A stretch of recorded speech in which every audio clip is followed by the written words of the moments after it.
मैं अमलकांत पाठक आपके समक्ष प्रस्तुत हूँ। हमारी संस्कृति हमारी सनातन संस्कृति बहुत पुरानी है और आज मैं कुछ चित्रों के साथ आपके साथ थोड़ा समय व्यतीत करना चाहता हूँ। यह मेरा चित्र है, यह मेरा चित्र है, यह मेरा चित्र है जिसे आप देख रहे हैं। यह मेरी माता जी का चित्र है जिसे आप देख रहे हैं। यह मेरे पिताजी का चित्र है जिसे आप देख रहे हैं। हमारे शास्त्रों में लिखा गया है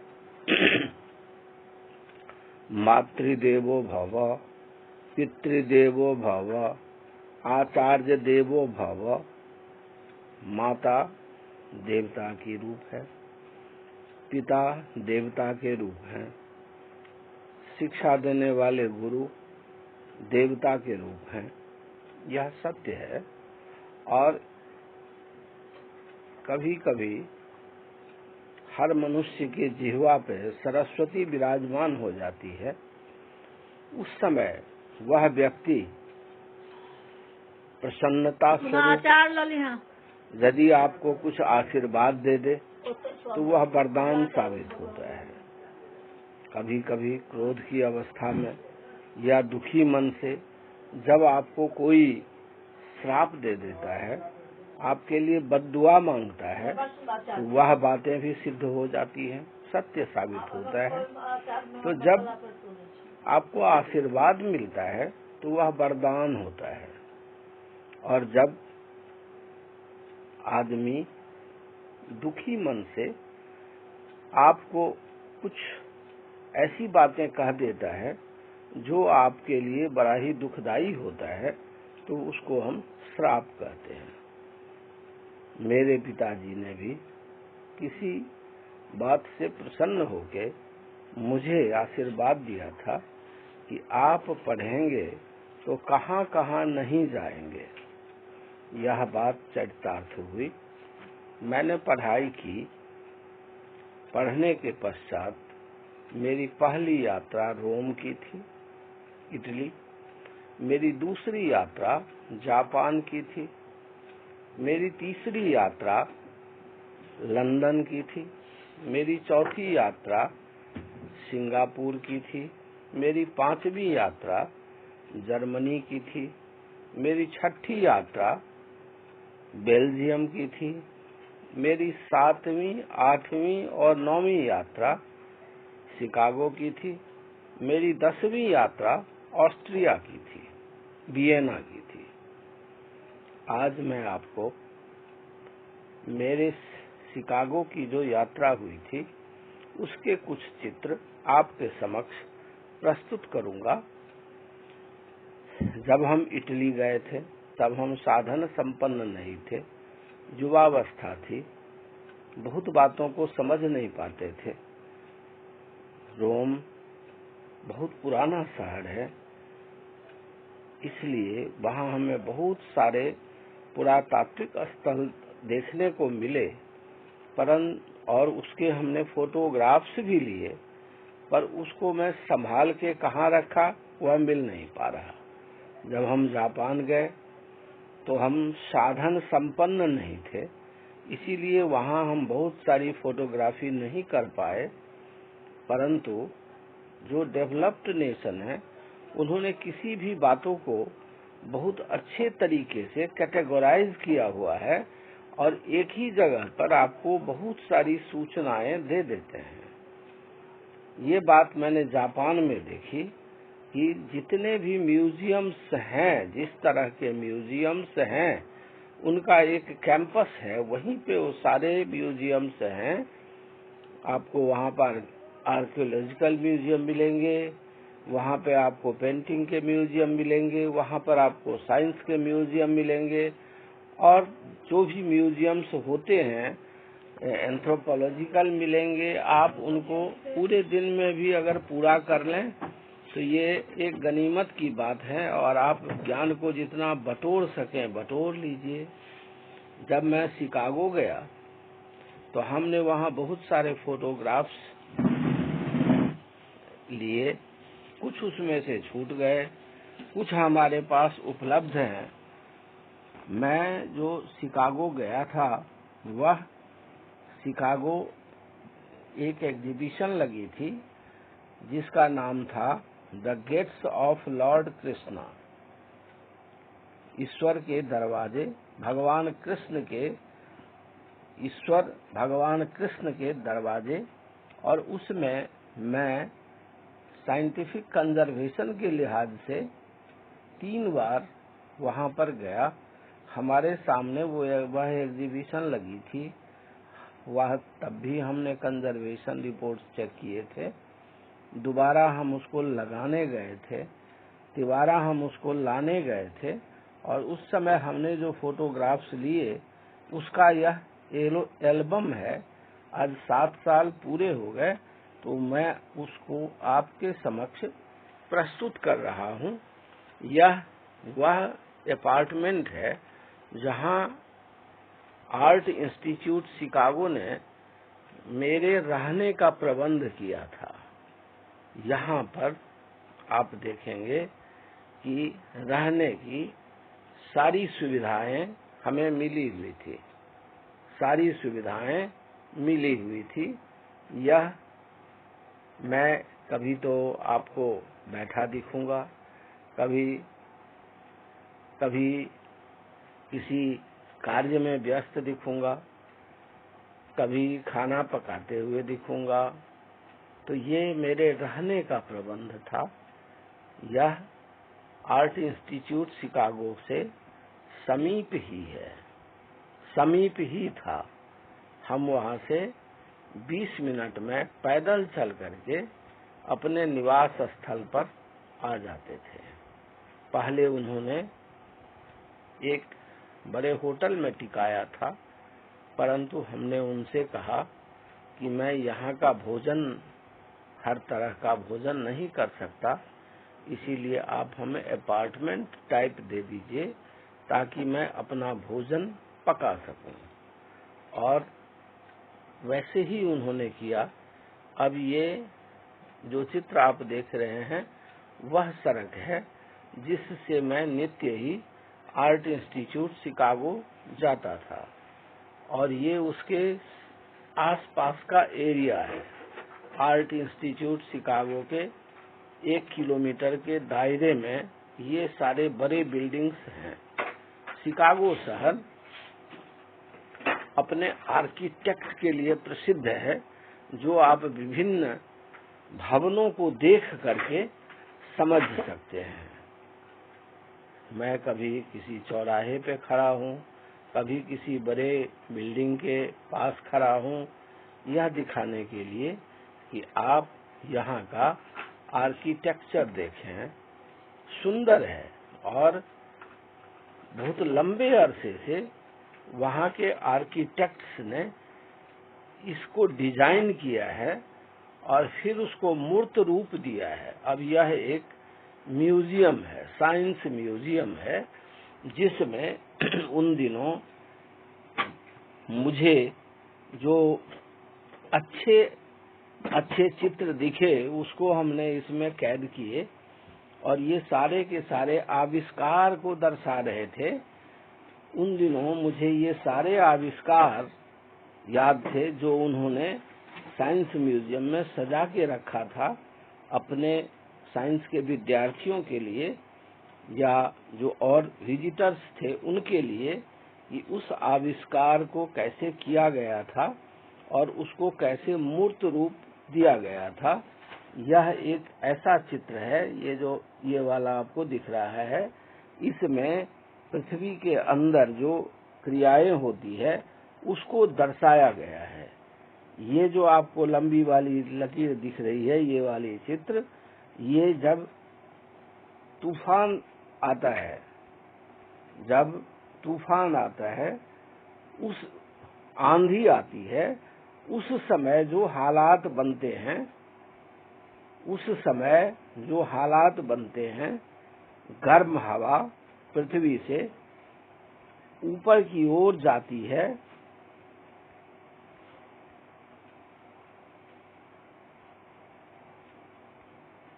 उसका यह चित्र है कि कैसे गर्म हवा ऊपर की ओर जाती है। इसमें इतनी ताकत होती है कि वह आदमी को उठा ले, किसी भी भारी से भारी चीज को उठा ले, उसको दिखाया गया है। हमारे यहाँ गर्मी में जब लू चलती है तो इस तरह के चक्रवात चलते हैं हवा में, और उसमें अगर कोई आदमी फंस जाए तो उसकी मौत हो जाती है। लेकिन हम अपने यहाँ कहते हैं कि उसको भूत ने मार दिया, क्योंकि हम विज्ञान को जान नहीं पाते और जो कही हुई बातें या सुनी हुई बातें होती हैं उसको हम मान लेते हैं। उसका यह साइंस म्यूजियम में उन्होंने दिखाया कि चक्रवात माने आंधी का निर्माण कैसे होता है और वह बवंडर का रूप कैसे लेता है। ऐसे ही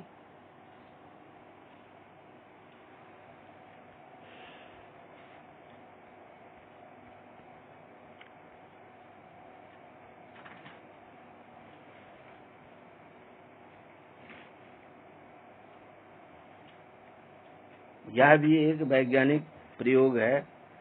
यहाँ पर फिल्टरिंग लाइट दिखाया गया है कि वह कैसे कार्य करता है कि अगर उसके बीच में कोई ऐसा ग्लास लगा दिया जाए कि वो लाइट को शोषित कर ले, फिर जिसको हम फिल्टर बोलते हैं, तो अगली लाइट, जो लाइट बाकी बची हुई है, वो आगे कैसे होगी उसके लिए बताया गया है।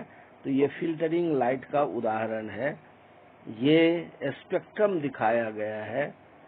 ऐसे ही यह भी एक प्रयोग दिखाया गया है जो मैं भूल रहा हूं। ये राइट ब्रदर्स हैं जिन्होंने पहली बार हवाई जहाज का निर्माण किया था।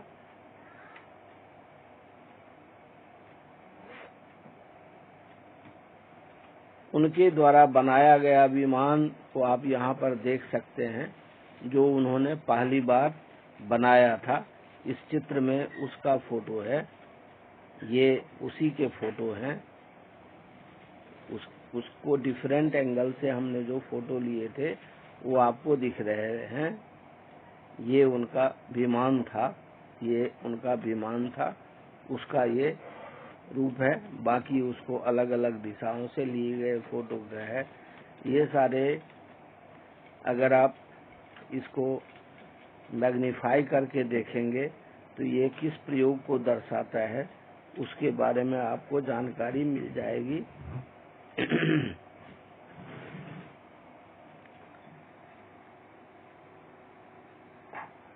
ये कुछ विद्युत संबंधी आविष्कार हैं जो कब हुए थे, कैसे हुए थे। वहां पर उन्होंने टीवी सेट किया हुआ है जो इसके बारे में बताता रहता है।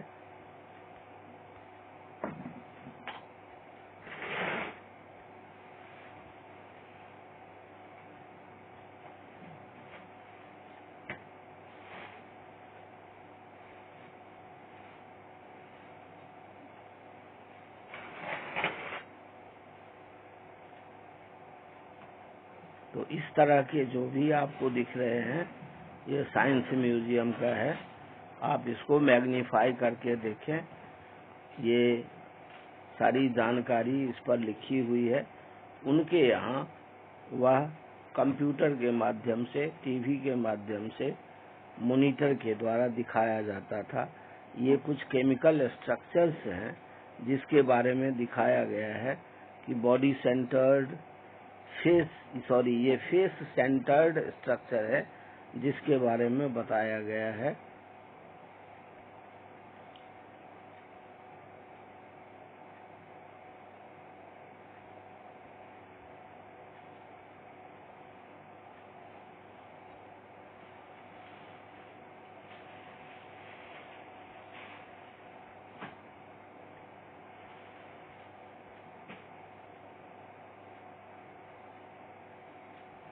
ऐसे ही यहाँ पे आपको बहुत सारी चीजें दिखाई देंगी। ये शहर का चित्र है।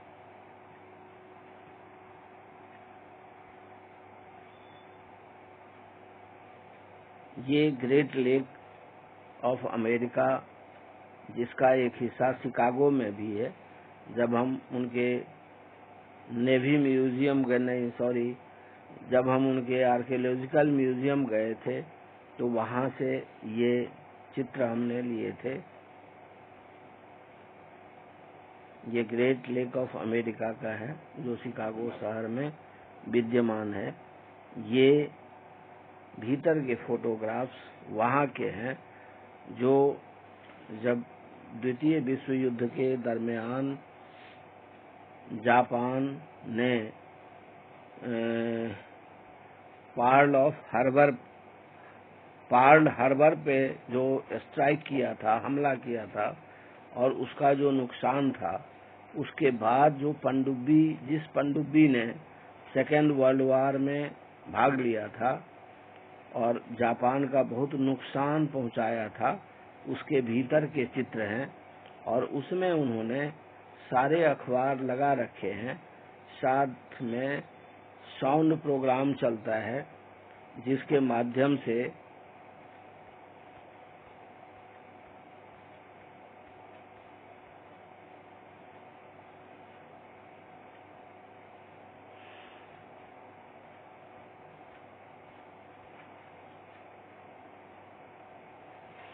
देना लोग भी काम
जब उस पनडुब्बी का चित्र है जो बाहर से दिखता है, पर जब आप जब उसके भीतर प्रवेश करते हैं तो वह बहुत लंबी है।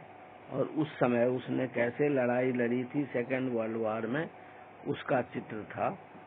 और ये वह म्यूजियम है, इसे हम आर्कियोलॉजिकल म्यूजियम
यह बाहर का दृश्य है, शहर का दृश्य है। यह भी शहर का दृश्य है। यह आर्ट इंस्टीट्यूट शिकागो के दक्षिणी हिस्से का दृश्य है, जिसको आप बैक साइड कह सकते हैं। लंच में मैं वहां जा करके बैठा करता था, रेस्ट किया करता था। लगभग 1 घंटे का लंच होता था। मैं यहाँ पर ये बड़ा ही सुंदर बैल का दृश्य था। अमेरिका में इतने सुंदर धातु की मूर्ति को देखकर मेरे से रहा नहीं गया।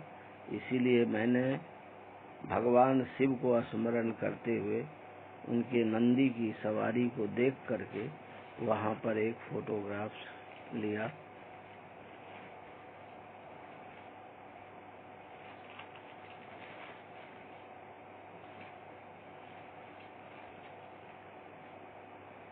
अब हम मिलेनियम पार्क पहुंच गए। यह आर्ट इंस्टीट्यूट शिकागो के पास का दृश्य है। बड़ा ही सुंदर पार्क है। उसका एक यह हिस्सा है। यह जो मूर्ति आप देख रहे हैं, इसके अतिरिक्त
जिसको हम डाउनटाउन बोलते हैं शिकागो में, उस एरिया का दृश्य है ये।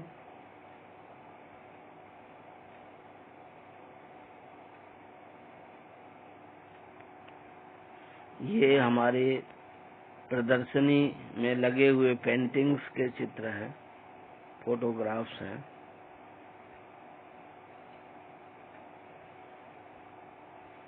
जो भगवान कृष्ण पर आधारित है।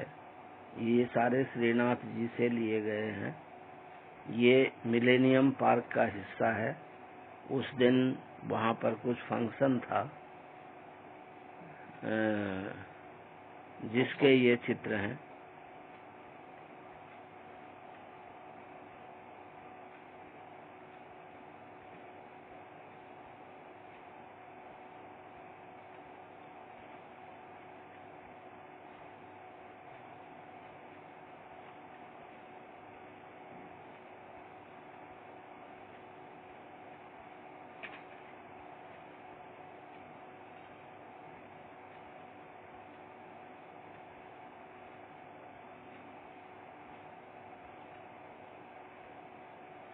यह शाम के समय का दृश्य है, जब एक तरफ आपको सूर्य की रोशनी ऊपर में दिखाई दे रही है, क्योंकि बिल्डिंग इतने बड़े बड़े हैं कि उस बिल्डिंग के ऊपरी सिरे पे आपको सूर्य की रोशनी दिख रही है और नीचे स्ट्रीट लाइट जल चुकी है। यह शाम का वक्त है, जिसे हमने अपने कमरे से खींचा था।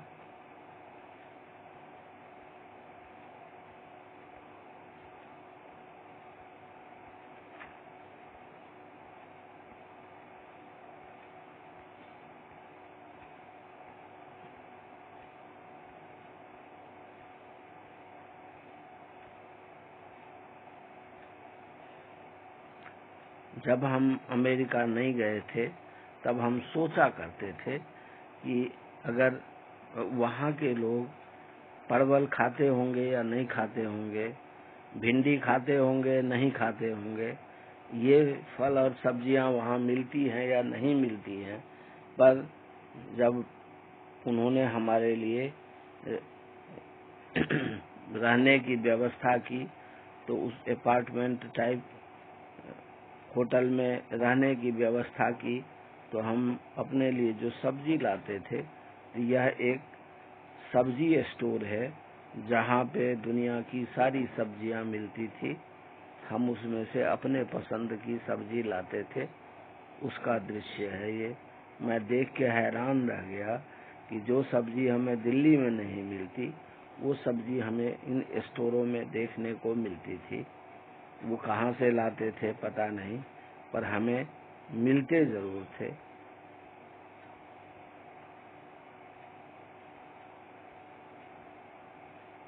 ये श्रीनाथ जी की पेंटिंग्स हैं,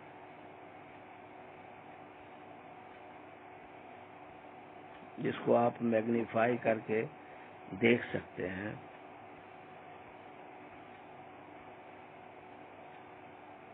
ये आर्ट इंस्टीट्यूट शिकागो के एक अलग हिस्से के तरफ से लिया गया फोटोग्राफ्स है।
गेट्स ऑफ लॉर्ड में लगे हुए पेंटिंग्स, ये पेंटिंग्स श्रीनाथ जी से संबंधित थे और इसमें अधिकांश पेंटिंग्स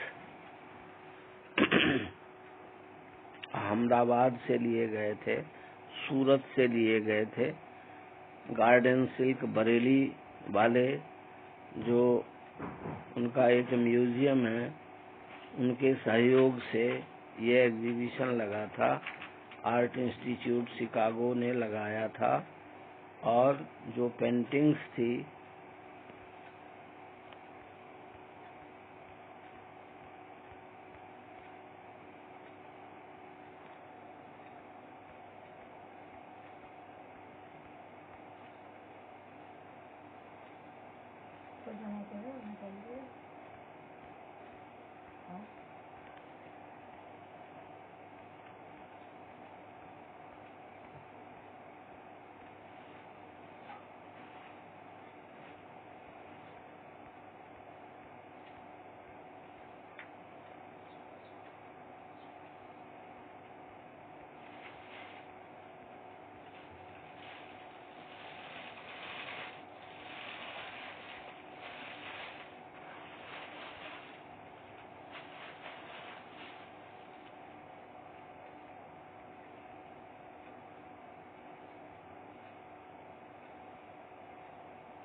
ये मिलेनियम पार्क जो आर्ट इंस्टीट्यूट शिकागो के बगल में है, वहाँ का चित्र है। यह जून के महीने में उस पार्क के हालात बड़े अच्छे होते हैं, अर्थात यूं कहें तो उस समय वहाँ पर बसंत ऋतु होता है, क्योंकि मार्च तक सारे बर्फ पिघल जाते हैं। अभी आप देख रहे हैं, सुन रहे हैं कि अमेरिका में बहुत ज्यादा बर्फबारी हो रही है। जनवरी के महीने में जब हम गए थे तो चारों तरफ बर्फ ही बर्फ था। जब हम जून में गए थे पहली बार, तो ये जून का चित्र है। ये सारे आर्ट्स जो देख रहे हैं, ये इंडियन मूल के कोई अरोड़ा जी हैं, उनके द्वारा बनाया गया है। बड़ा ही सुंदर आर्ट है।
तो मैं कह रहा था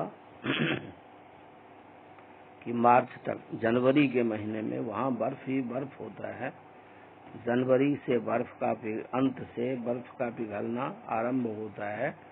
फरवरी, मार्च, अप्रैल, मई, जून में सारे फूल खिल जाते हैं, फूल खिल रहे होते हैं और मिलेनियम पार्क की सुंदरता देखते ही बनती है, जिसके ये फोटोग्राफ्स हैं। आप स्वयं देखें। आप जब कभी भी शिकागो जाएं तो मिलेनियम पार्क अवश्य घूमें। और मैं जितने देश गया उसमें आर्ट इंस्टीट्यूट शिकागो के पिज्जा जो मैंने खाए, उसका जवाब आज तक नहीं मिला। ऐसे पिज्जा हमने अब तक नहीं खाया। $8 का कॉन्सेशनल रेट पे 1/4 मिलता था, उसमें मेरा पेट भर जाता था। ऐसे पिज्जा हमने और दूसरी जगह नहीं खाया। वैसे ही जब हम जापान गए तो वहाँ उन्होंने आकासाका प्रिंस होटल में मुझे एक ऐसा फ्रूट खिलाया था जो चीनी से भी अधिक मीठा हमें लगा। वो फ्रूट हमने आज तक नहीं खाए। जब हम वियना गए थे तो वहाँ पर हमें एक वेजिटेरियन डिश मिली थी, उसका स्वाद क्या कहने। तो art institute Chicago millennium park का यह भी एक हिस्सा है। यहाँ पे जो आप देख रहे हैं ये व्हाइट, यहाँ पे सारे चित्र आप अलग अलग दिशा से शिकागो शहर का देख सकते हैं। उसमें आपका भी चित्र आता है। यह भी जो मैंने आर्टिस्ट बोला, उनका ही निर्माण करवाया हुआ है, उनके ही आर्ट्स हैं जो इंडियन मूल के हैं। ये आर्ट इंस्टीट्यूट के पास का इलाका है, जिसे डाउनटाउन बोलते हैं वहाँ की भाषा में। सारे शहर के लोग यहाँ घूमने आते हैं। आप जब कभी भी जाएं तो इस जगह का मुआयना अवश्य करें। बड़ा ही सुंदर इलाका है।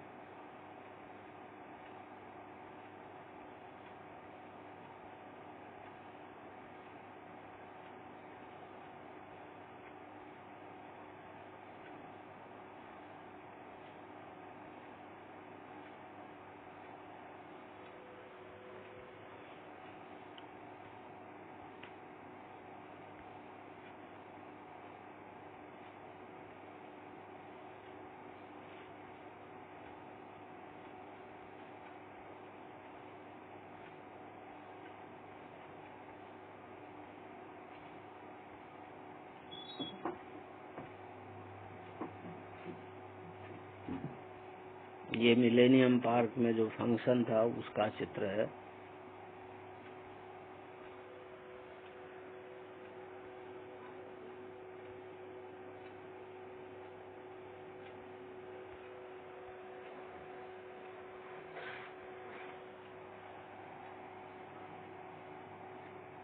ये आर्ट इंस्टीट्यूट शिकागो की बिल्डिंग है।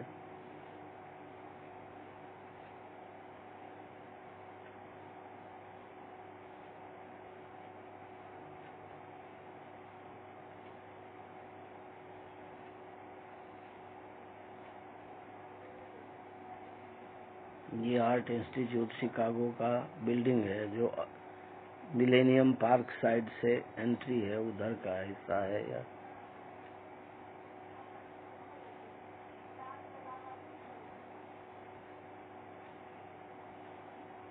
ये भीतरी हिस्सा है।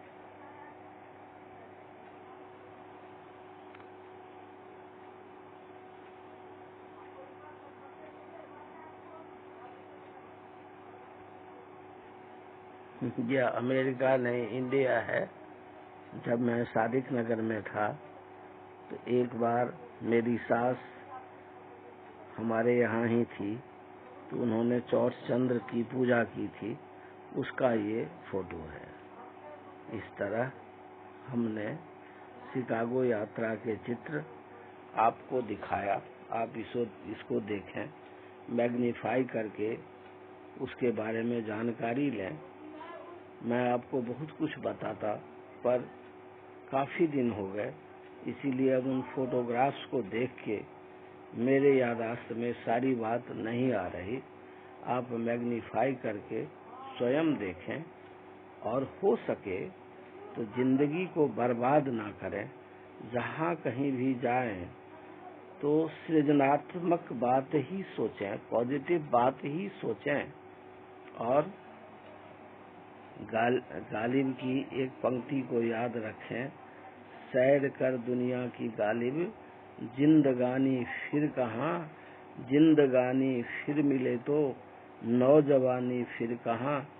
जब मैं रिटायर हुआ तो सोच रहा था कि संपूर्ण देश तो मैं घूम चुका हूँ, पर अपने सारे तीर्थ स्थलों को सपत्नीक दर्शन करूंगा, क्योंकि सरकार की व्यवस्था में रिटायर्ड पर्सन को 40 to 50% यात्रा में छूट मिलती है। ट्रेन में, ट्रेन से सफर करूंगा, जगह जगह जाके देखूंगा, अपनी संस्कृति के बारे में लोगों को बताऊंगा, दूसरों के अनुभव और अपने देश के सांस्कृतिक स्थलों का दर्शन, सांस्कृतिक क्षेत्रों का अध्ययन, तीर्थ स्थलों का महत्व, ये YouTube, फेसबुक या अन्य जो माध्यम हैं उसके माध्यम से आप लोगों के समक्ष रखूंगा। लेकिन 2 साल कोरोना ने खा गए और अवस्थाजन्य समस्या दिन प्रतिदिन बढ़ती ही जाती है।